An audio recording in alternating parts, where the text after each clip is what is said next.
Okay, for those of y'all who have a trash can with the foot pedal to pop the top and it's broken, but you don't want to pay another 75, 85, 100 some dollars for another trash can, I got an idea for you. First, you undo the bolts in the back or hinges or however it's made. Then you can set it back down. You don't even have to disassemble all of that part. And what we're going to do is we're going to drill right here. Now, you might want to put washers on the top or bottom, depending on.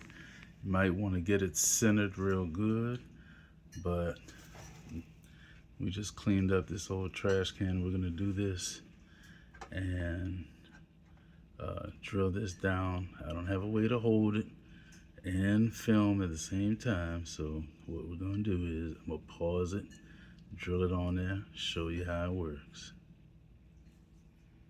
Okay, got one side down. Now I can do this. Probably hear a little pop once you make it through. Tighten it down. Let's see.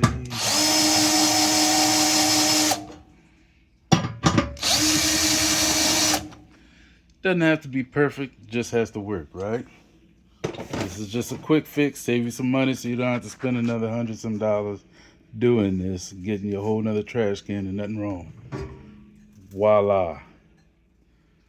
Voila. Yeah, see, it's gonna come through a little bit. Could get shorter ones, but hey, for right now, hey, this works. Now, perfect. Do it the old-fashioned way. Now, if you wanted to be fancy with it, take that little foot pedal out. Man, look, it's not even that important, right? Just take this and do this. It's a quick DIY. Thank me later.